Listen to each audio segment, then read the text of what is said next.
Hello everybody, it is Micah here with another updated guide, and today we're going to be discussing the newly remade Castrum Meridianum, which like many of the other story dungeons has been changed to make it more engaging, less cutscene heavy, and just a better overall experience. So why don't we jump on in and see what changes were made. So after two, not four, two pulls of trash mobs, you're going to come to the first boss, the Black Eft.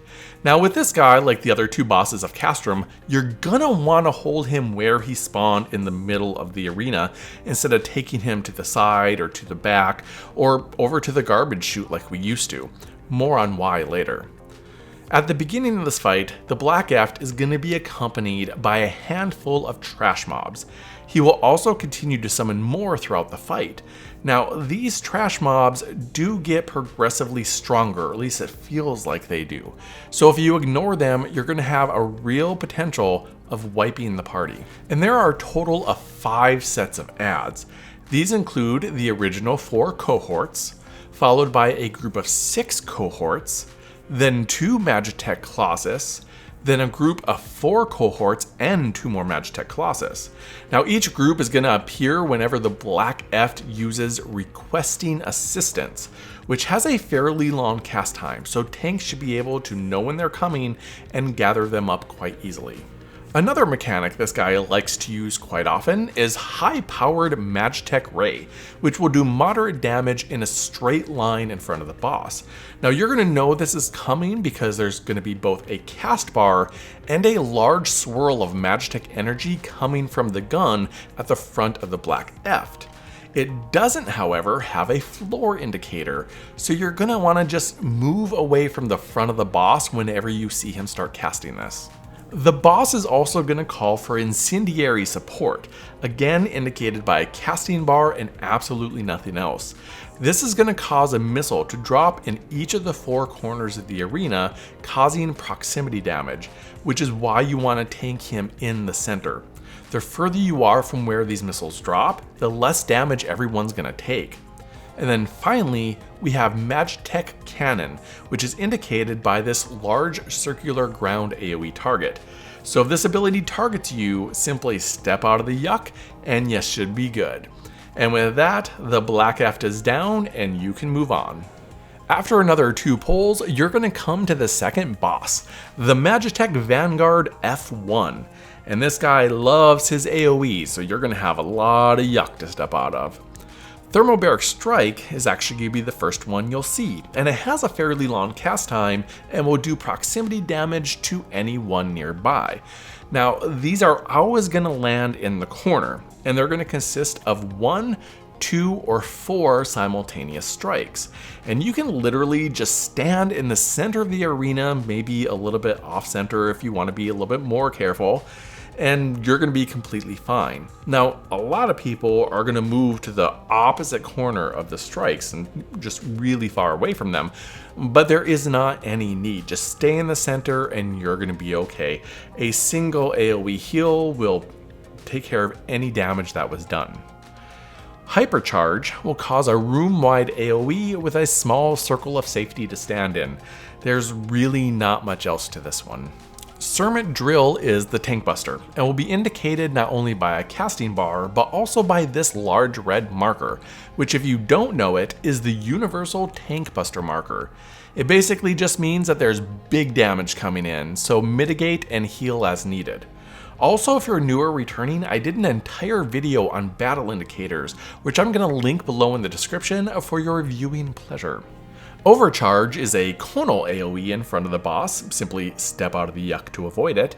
And then finally, Targeted Support will drop a missile on each player individually. So step out of the yuck when it appears to avoid taking any damage. And with that, the Magitek Vanguard F1 is down. Now finally, after a couple more groups of trash, you're going to come to the big boss of Castrum Meridianum, Livia Sas Junius. Now this battle is quite changed and it's much better than it was before. So after pulling Livia, she's going to begin with Artificial Plasma, which is an unavoidable AoE that's going to do minor damage, nothing a single AoE heal can take care of. Now you're going to see the same attack multiple times through the battle, so healers just watch for the cast so you know when to heal. Roundhouse is another favorite of hers that you're going to see multiple times. All this does is AoE damage directly around Livia, followed by smaller AoEs around the outside of the arena. Step out of the large AoE, and then once that damage goes out, move back in to avoid the outer ones. Aglia Climb, I don't know how you pronounce that, is her tank buster. Mitigate and heal as needed. Infinite Reach is Livia's big move, and you're going to see this toward the beginning of the fight. So during this mechanic, she's going to become untargetable and start dashing around the arena, and this is going to cause all kinds of AoEs that are staggered and require repositioning as they fire off. Now to avoid the first set, stand between the 2 round AoE indicators that first appeared. This is where the safe spot for the first half of the move will be located. Soon after, a second round of indicators will appear, including on top of where you should be standing to avoid the first round of AoEs. Now, don't panic, you're going to have time to dodge, and frankly, there's no other safe place to stand anyway. As soon as that first round of explosions goes out, you're going to need to move to the next safe spot, followed by a third, which is located in a small space between 4 round indicators that just slightly overlap. After all that's done, you're going to need to step in between the straight line AoE markers that make a starburst from the center as Livia lands and becomes targetable again.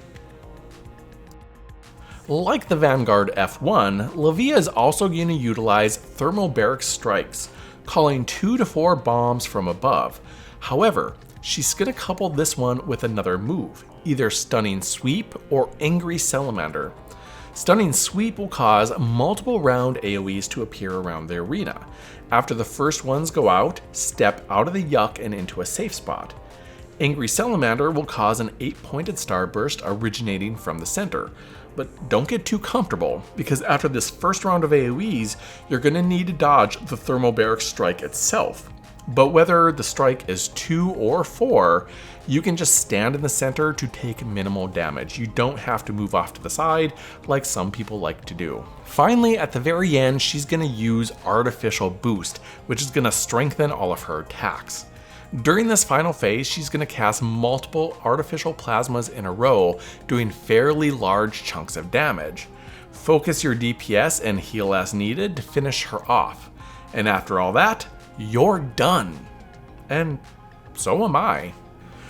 And I'm gonna go get started on my updated guide to the new Praetorium for you. But in the meantime, if you have any topics that you want me to cover, please let me know in the comments, and I'm gonna do my best to get them out to you.